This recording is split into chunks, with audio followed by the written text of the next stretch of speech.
Hello student, आज का हमारा टॉपिक है अभ्यास सेतु अभ्यास। इसकी कसौटी क्रमांक 1 है। ये 8th क्लास का है और इसका 15 अंक का है। इसका पहला प्रश्न है, निम्नलिखित गद्य खंड पढ़कर सूचनाओं के अनुसार कृतियां पूर्ण करो। इसमें ये पहला पैराग्राफ दिया हुआ है। मैंने कल तुमसे बात की थी, मेरे सुख दुख के बारे में पूछा, यानी कि मैंने से लेकर सुविधाएं नहीं है यहाँ तक। ये एक पैराग्राफ दिया हुआ है जिसके आधार पर यहाँ पर कुछ प्रश्न दिए हुए हैं जिनके उत्तर हमें इस पैराग्राफ में से देखने हैं। तो पहला प्रश्न है हमारा, ग्राम जन यह पद्धतियां जानते हैं। तो कौन सी पद्धति जानते हैं? शिक्षा की, स्वास्थ्य की, उसके बाद रोजगार की और खेती के नवीन औजार, आधुनिक खेती की पद्धतियां।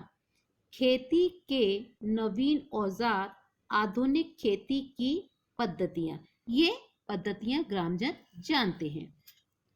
इसके बाद का प्रश्न है, ग्राम संबंधी सरकारी परियोजनाएं। तो क्या है वो? स्वस्थ ग्राम, स्वच्छ ग्राम, ये हमारा प्रश्न हो गया। इसके बाद का प्रश्न है हमारा पद्य विभाग का, हवा का हमारे जीवन में महत्व लिखो।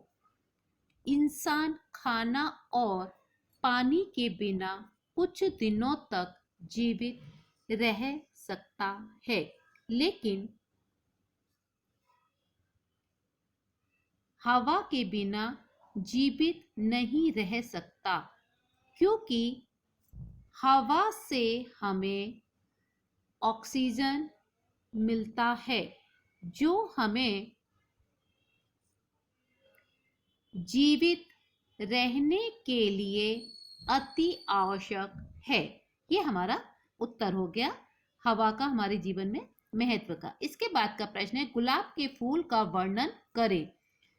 गुलाब एक सदाबहार झाड़ीदार कटीला पौधा है जिसमें बहुत सुंदर सुगंधित फूल लगते हैं। इसकी 100 से अधिक जातियां हैं। भारत सरकार ने 12 फरवरी को गुलाब दिवस घोषित किया है। गुलाब का फूल कोमलता और सुंदरता के लिए प्रसिद्ध है। इसी से लोग छोटे बच्चों की उपमा गुलाब के फूल से देते हैं। गुलाब का फूल कई रंगों का होता है, जैसे गुलाबी, लाल, पीला, काला, सफेद आदि। गुलाब का उपयोग औषधि के रूप में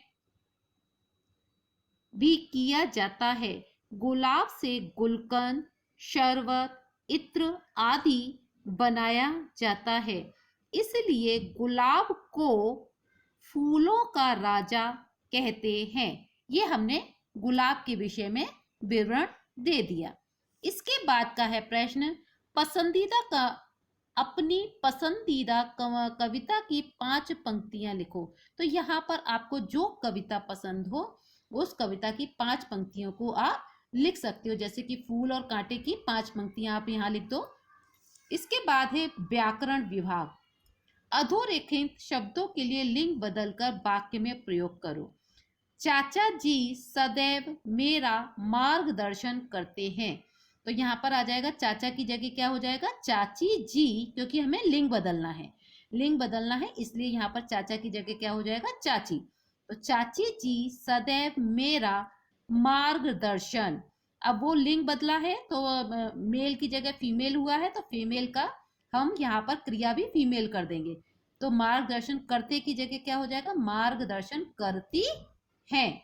तो चाची जी सदैव मेरा मार्गदर्शन करती हैं। ये हमारा उत्तर पुस्तिका हो गई प्रश्न की। इसके बाद का प्रश्न है हमारा, निम्नलिखित संज्ञा को उचित जगह पर लिखो। इसमें संज्ञा दी हुई है, जातिवाचक संज्ञा, समूहवाचक संज्ञा, व्यक्तिवाचक संज्ञा और द्रव्यवाचक संज्ञा। तो इसमें पहले चित्र में बहुत सारे हिरन दिख रहे हैं, तो ये हमारा हो गया समूहवाचक संज्ञा। दूसरा चित्र हमारा गांधी जी का है, तो गांधी जी एक नाम है, इसलिए ये हो गया हमारा व्यक्तिवाचक संज्ञा। यहाँ पर ये कुछ लड्डू दिए हुए हैं, तो ये हमारा द्रव्यवाचक संज्ञा हो गया। और यहाँ पर ये एक कुत्ता दिया हुआ है, तो कुत्ते का चित्र है, इसलिए ये कुत्ता एक जातिवाचक संज्ञा है, तो यहाँ पर हम लिख देंगे जातिवाचक संज्ञा। इसके बाद का प्रश्न है, निम्नलिखित वाक्य से सर्वनाम ढूंढकर लिखो। अब इस वाक्य में सर्वनाम शब्द जो है वो है उसने, ये शब्द हमारा सर्वनाम हो गया।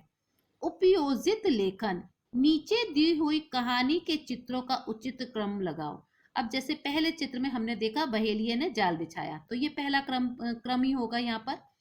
फिर हमने देखा इस चित्र में बहुत सारी चिड़ियां जाल में फंस गई हैं, तो ये हमारा दूसरा क्रम ही हुआ, लेकिन यहाँ पर हमारा क्रम बदल जाता है। अब जैसे कि इस चित्र में चिड़ियां उड़ गई तो ये हमारा कौन सा हो जाएगा, चौथा क्रम, क्योंकि पहले चिड़िया जाल बिछाया, फिर चिड़िया फंसी, फिर चिड़ियाओं ने उड़ने का प्रयास किया और फिर चिड़िया उड़ गई। तो ऐसे ये हमारा क्रम आ जाएगा कि पहला, दूसरा, तीसरा और चौथा, ये हमारी। इसके बाद का प्रश्न है हमारा, निम्नलिखित संवाद लेखन पूर्ण करो। 8वीं कक्षा में एक दूसरे का परिचय कराते हुए छात्रगण और गुरुजी के बीच होने वाला संवाद। तो इसमें हम लिखेंगे, जैसे गुरुजी का संवाद है, नमस्ते छात्रों, आज पाठशाला का पहला दिन है, हम एक दूसरे का परिचय कराते हैं। हम पहले लड़के से शुरुआत करते हैं। सभी विद्यार्थी अपना नाम बताकर अपना परिचय दें। तो अब जैसे कि इसमें दिया हुआ है राकेश, जो कि एक छात्र का नाम है, तो राकेश बोलता है, मेरा नाम राकेश है, मैं कक्षा 8वां अ में पढ़ता हूँ। ये उसका परिचय हो गया। इसके बाद फिर गुरुजी कहते हैं, ठीक है, दूसरे छात्र की तरफ देखते हुए, तो इसको हम ब्रैकेट में लिखेंगे क्योंकि ये हम संवाद लिख रहे हैं इसलिए। अब तुम अपना परिचय दो। उन्होंने दूसरे बच्चे से कहा कि तुम अपना परिचय दो। श्यामला, जो कि एक छात्रा है, मेरा नाम श्यामला है, मैं कक्षा 8वां अ में पढ़ती हूँ। ये हमारा संवाद लेखन हो गया। ये हमारी पहली कसौटी का क्रमांक पहले का उत्तर पुस्तिका हो गई।